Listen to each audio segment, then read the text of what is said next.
12 on Voice of the People, 90.3 FM. My name is Chioma Innocent, and here are the top stories. Putin rejects Ukraine peace deal after U.S. talks. U.S. panel tells lawmakers what President Tinubu must do to end Christian genocide. Troops kill 2 bandits, arrest 3 others in failed Sokoto attack, and Abure's Labour Party faction proceeds with nationwide congresses. Details now.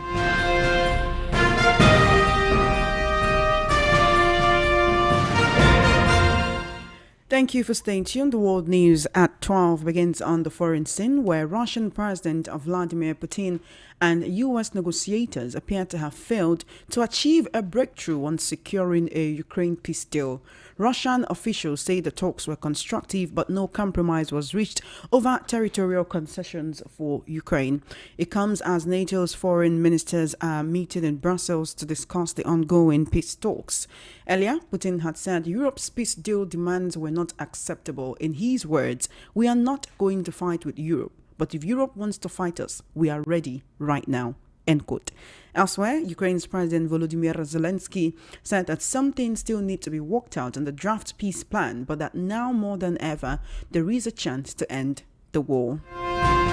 Meanwhile, United States lawmakers have been urged to pressure the Nigerian government to abolish Sharia law in northern states where they have been adopted, and to disband the religious enforcement Hishbah commissions, with experts warning that these laws and groups are fueling systematic anti-Christian persecution.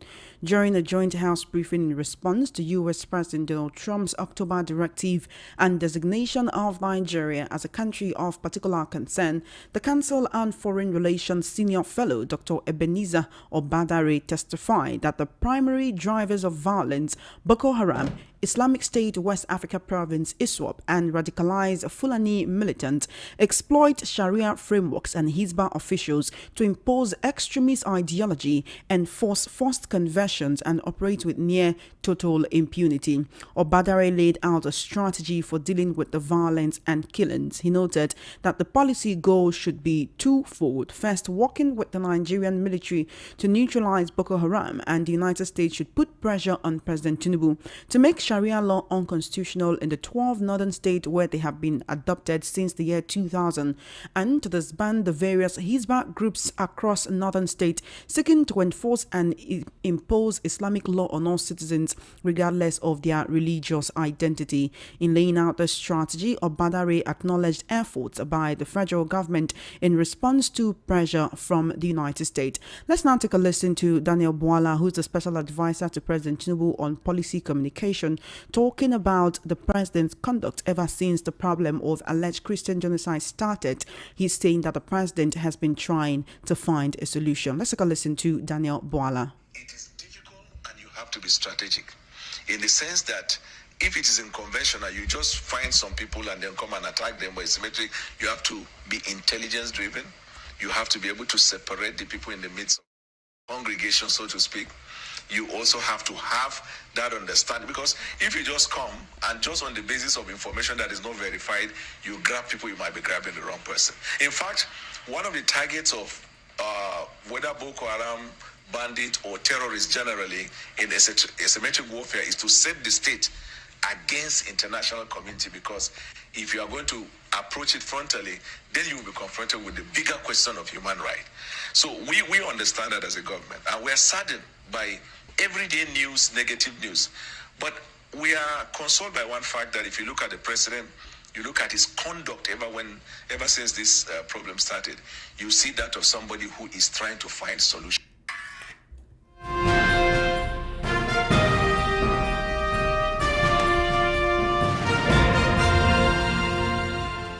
Still on the world news at 12, in a recent development, security forces have foiled a night attack on Gaba community in Wurno local government area of Sokoto State, killing 2 bandits and arresting 3 others. The incident was contained in a post shared on X today by security analyst Bakatsine. According to him, the attackers stormed the community on Tuesday night, but were quickly confronted after residents raised the alarm. Vigilante members and soldiers from Manona responded immediately immediately, engaging the bandits and stopping the assault. He said the swift reaction of the security team prevented any harm to residents, adding that no one was injured or abducted during the attack.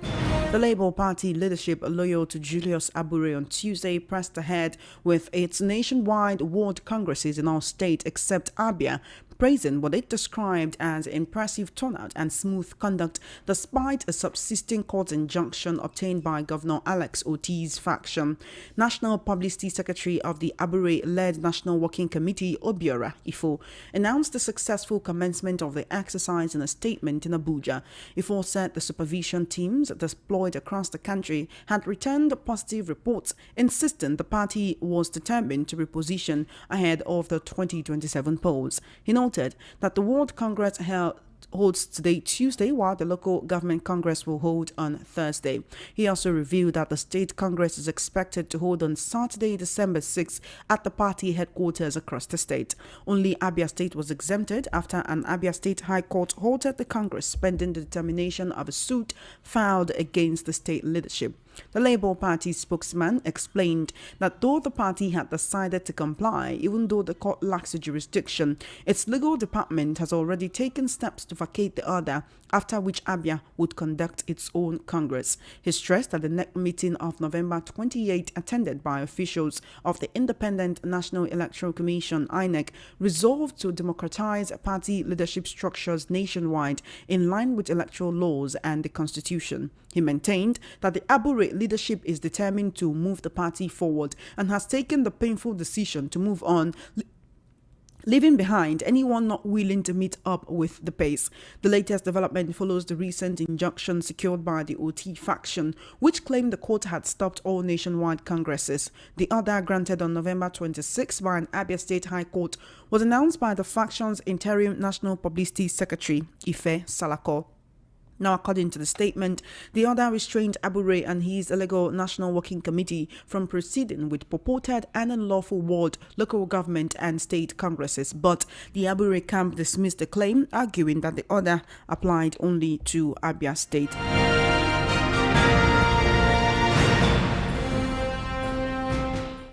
Contractors have laid a coffin at the entrance of the Finance Ministry headquarters in Abuja. The contractors, under the aegis of All Indigenous Contractors Association of Nigeria, started a non-stop protest at the ministry on Tuesday over debts being owed by the federal government. They accused the federal government of attempting to push them out of business. Speaking with journalists, an executive of the association said they brought the coffin to symbolize how they had been burying their members due to incidents relating to the debt. The Nigerian National Petroleum Company Limited, NNPCL, is facing intense scrutiny over its financial practices following the release of the Auditor General's 2022 audit report, which flagged a failure to account for £14.3 million spent on its London office during the 2021 financial year.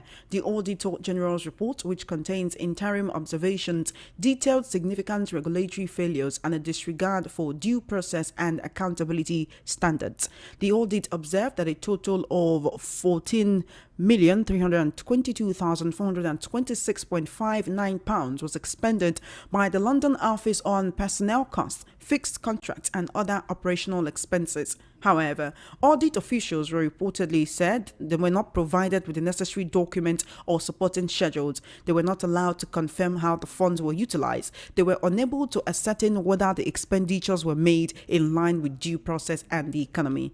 Now, the Auditor General warned that the inherent risk is such undocumented transactions include the diversion and misappropriation of public funds, attributing the anomalies to weaknesses in the NNPCL's internal control system. In its defense, the NNPCL management claimed that the London office operates as a service unit with an approved annual budget of £14.3 million, which was executed in line with operational and financial requirements.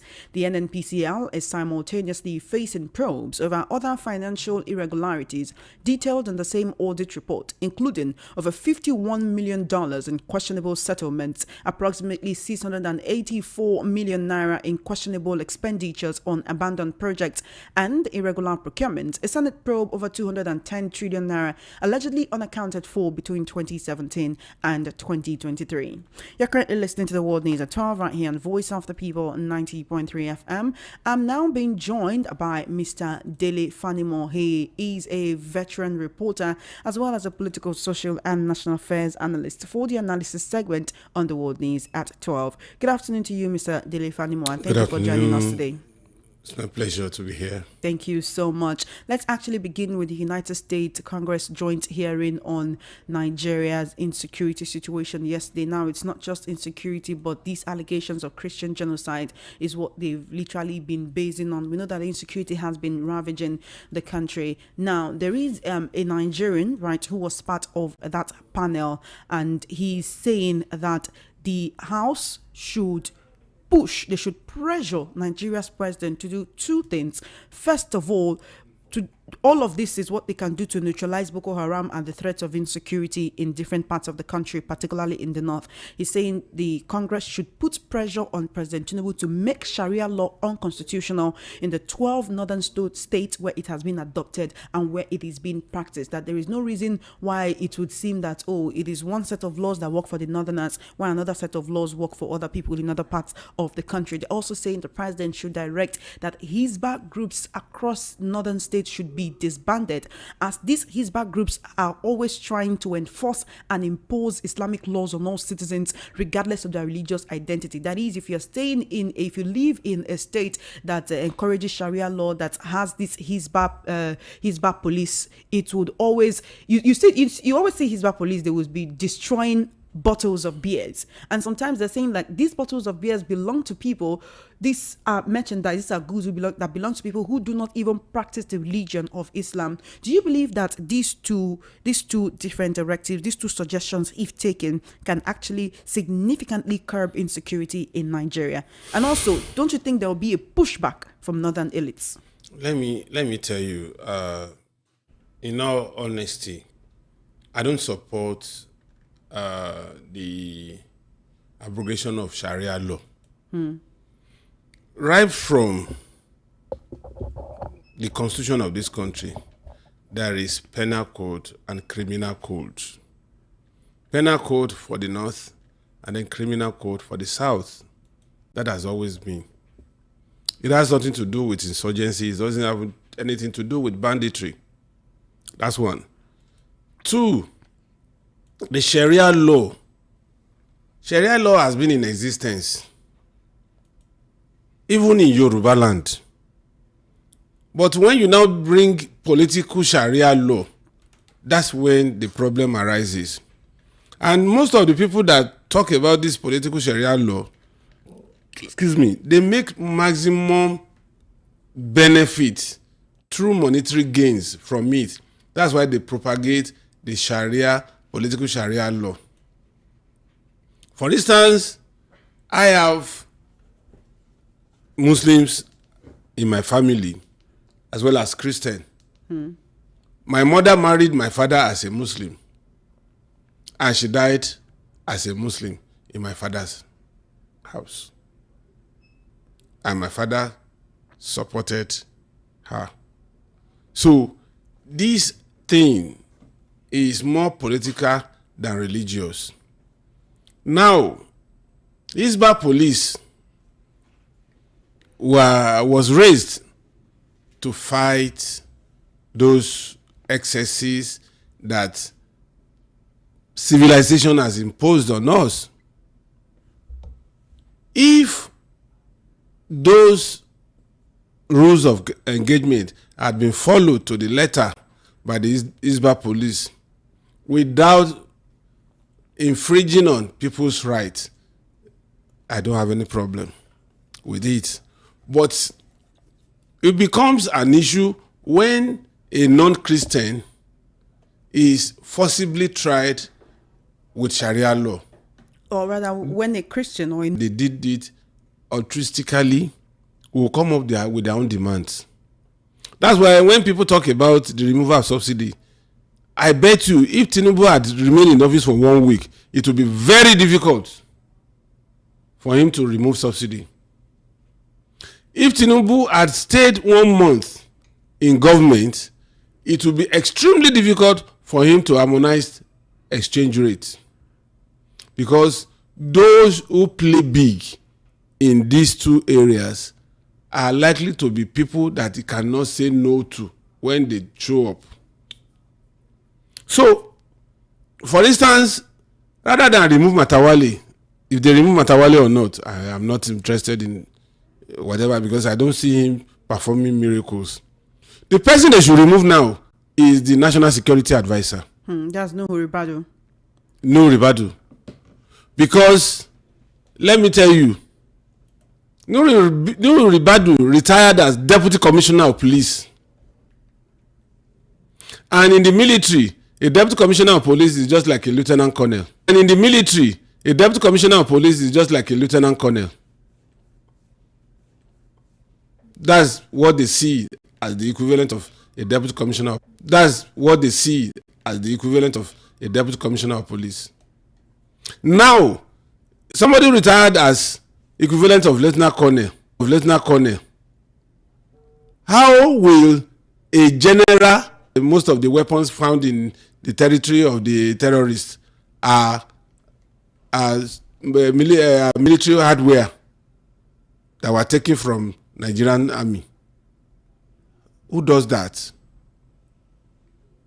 So, what I'm saying is, going back to your question, Sharia law, if regulated according to the tenets of the law, and it does not infringe on non-Muslim, I don't have any problem. But how would you say it has helped even the Muslims, even the Northerners themselves, even the creation of Hishbah? And when they say they are the moral police, have they been going about things the right way? And would you actually fault Dr. Ebenezer Obadere for urging the U.S. Congress to pressure President Tinubu to abolish Sharia law in northern Nigeria and also to disband Hishbah? Even though you've said that this is not the reason why we have insecurity in the country, they see it as that some of the people who perpetrate this insecurity hide under the umbrella.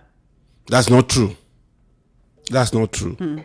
You see, let me tell you, we shouldn't just because we want to shine, we want to be in the social media space and be talking something that you cannot defend. As far as I'm concerned, Hishbah has nothing to do with insurgency. It has nothing to do with terrorism or to know what is right. Don't they commit armed robbery? We have seen the last death sentence warrant of execution that was signed in this country was signed by Oshiomhole and burnt them alive. Does that mean the police? So I would not. Ebenezer Obadere didn't do his due diligence. And I'm not going to support that they should cancel Sharia law or they should cancel Hishbah. That's my position. All right, then. Now, while we're talking about this situation, during the U.S. joint hearing on Nigeria insecurity yesterday, the lawmakers again accused the Nigerian government of failing to stop the killing, saying that they are not doing enough, saying the Nigerian government has a fundamental constitutional obligation to protect its citizens. That is very, very known. The chairman of the House Foreign Affairs on Africa Subcommittee says the U.S. will hold the Nigerian government to account over the killings. He says the Nigerian government is trying to run out the clock. We cannot allow this to happen. There was a report, I don't know if you saw that, of U.S. aircraft in Nigerian airspace hovering over the forest in Borno State and trying to pinpoint the location of these terrorists so that they can know how they will actually decimate them. Also, I talked about yesterday of how some people were concerned that, this attack on school children is to use them as human shields, right? If the Nigerian government does not do the things that the U.S. wants it to do, that the U.S. Congress have been talking about with the way they are shining lights on insecurity, even though they are more concerned about what they've alleged to be a Christian genocide. How Boko Haram, bandits and all that they should be unmasked. That we want to know them in Nigeria so that we know that they are public enemy. And government has promised to do that. They should not relent. It should be done as quickly as possible. But for me, I'm not too comfortable for for American government to come to Nigeria physically to come and wage war. That's not what we should do. But it is good enough that with the kind of pressure US is giving Nigeria, things are happening better than what we used to do. It was initially a kind of rhetorics that we see, but now we are seeing action. Let that action continue. And for the first time, the Northern Governors Forum, that was at a meeting that was attended by Sultan of Sokoto and some prominent emir, they came up with the fact that they were the one opposing state police before now. Now they are saying they want state police. Now they are talking about insecurity in their region, that they need to step up. So that's what I should expect, and I will encourage the US government to continue to do, to put them on their toes so that we can end insecurity, and then we should have full welfare and security around the country. And that is the only way we can prosper. That's the only way we can develop.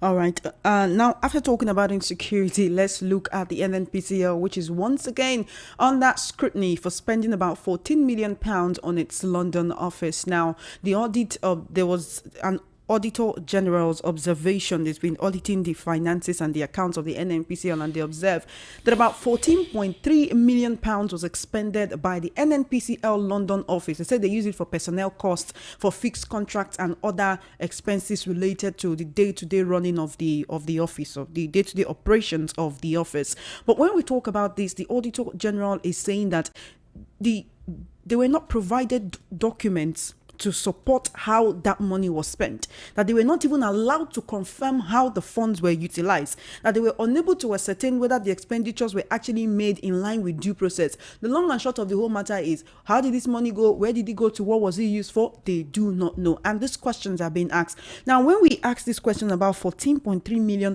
which by the way is a lot of money, we'll now also ask the question about over $51 million in questionable settlements from the same audit report, about $684 million in questionable expenditures from abandoned projects, irregular procurement. This is still the NNPCL. The Senate is probing 210 trillion naira, allegedly unaccounted for between 2017 and 2023. Now, many Nigerians have been talking about, the former NNPCL chairman and how he needs to be called to account. It seems like there is a lot going on within the NNPCL that Nigerians do not even know about. Now, where is this 14.3 million pounds? How was it spent? Why is it being shrouded in secrecy and mystery? You see, I've always said it at various times that NNPC is a cesspool of corruption. The more you look, the less you see is NNPC. And unfortunately, you see, Nigerians, we are too forgetful. We suffer from historical amnesia. Majority of us. When they were voting Buhari, Buhari is the Messiah, Buhari must come, Buhari is this, Buhari is that. This was the same Buhari that 2.8 billion naira, when dollar was 70 kobo to a dollar. He was petroleum minister when that money got missing. Till he died, nobody had the courage. They forgot about it. So why will he not come back and do the same as president of this country? For the 8 years of Buhari, there was no audit. Tinubu is coming to audit now, and everything is being exposed. How could he was the petroleum minister, because he never appointed any petroleum minister. The last petroleum minister we had in this country was Disband under Jonathan. Successive government never appointed a petroleum minister. And look at the humongous fraud that happened between 2017 and it came in 2015. So 2 years after. By the time they extended to when it came in 2015, you can imagine the humongous amount of money that would have been wasted. Nigeria Extractive Industry Transparency Initiative shouted that there is no forensic audit in NNPC, the cash cow of this country. Nobody listened. Buhari Rakadede, say Baba. Now, say Baba had died now. Look at what he left behind. And rather than face those things, we are busy talking about what does not really affect us as a nation. You know how all this money that have been talked about, you know what it can do to the economy of this country. You don't need more than maybe $250 million to have a world-class hospital. And the money we are talking about here is much more than that. You imagine if we have at least one world-class hospital in each of the geopolitical zones that you can take your patient to. All you need to do is just look at the prevalent kind of diseases around that region. In the north, it is eye problem for some reason. In the south, even if it is kidney here, you make it work such that rather than travel abroad, you bring any kidney patient, heart problem patient to that particular geopolitical zone. 6, in the life of just 4 years of an administration, using these stolen funds that should be recovered. By now, almost all the states in this country would have world-class hospitals, and then people will be coming from across West Africa, and some other nations. There was a time UCH was taking patients from all over the world. There are some private hospitals here in Nigeria now that they bring patients from abroad for treatment here. Yet, we are neglecting all those things. Look at the kind of money that is being stolen in NNPCL alone. It's a shame of a nation that a whole NNPC, even your own small business, you do audit. It really is a shame, but the question is, after all these revelations, what happens? Maybe they're still trying. They're still looking at the books. Let the presidency take the decisive decision. Let the legislative arm take the right decision, and then at least let's recover. If we are not going to recover the whole, let's recover parts of this money. All right, let's quickly look at this situation whereby federal contractors have actually gone to lay a coffin at the front, that's the gates of the finance ministry, alleging that they have been abandoned, that they literally used their money to carry out contracts for the federal government and they were not paid for it, and that's the reason why they have actually been protesting for a while. But between yesterday today, for this week, they have been saying that they will not leave the gate of the finance ministry, that they will keep picketing that place, and now they've gone to put a coffin in front of the office to say that this is how we've been burying our members, because you refuse to pay us, we are unable to feed our families. This is how our members have been dying, because you refuse to pay us. I mean, what does this tell you? What does this speak to you on how? See, they are just rehashing what Fela did, I think in 1977 when. That is to get the attention of those. Yes, when they killed the mother, he took the coffin. That's why when he came up with the coffin for Head of State album. Now they are just trying to drive their point home. I sympathize with them because I know what it takes. Some of these contractors used loan secured at between 30 and 35% interest rate in the banks, believing that once they execute the project, they will be paid, and then they will pay the bank. Now, the interest has almost outweighed the principal in some of these loans. And some people are not too strong when it comes to holding on to debt. And like they said, some of them would have died in the process. So government should hasten processes of making sure they pay them. Why would they allow it to degenerate to this point? These people have been protesting for over a month now. Where is that money hanging? If the money is not available, why not let them know? Give them a date when they'll be paid. You know, we've seen different situations whereby the police, retired police officers are protesting, pensioners are protesting, federal government... Things you need. So that's when you have this opportunity cost. You proud? 90.3 FM. Here are the top stories again just before we wrap. 90.3 FM. Here are the top stories again just before we wrap up. You heard that Putin has rejected Ukraine peace deal after 2 bandits arrest 3 others in failed Sokoto attack, and Abolish Labour Party faction proceeds with nationwide congresses. And that is a wrap on the world news at 12 on Voice of the People, 90 p.m.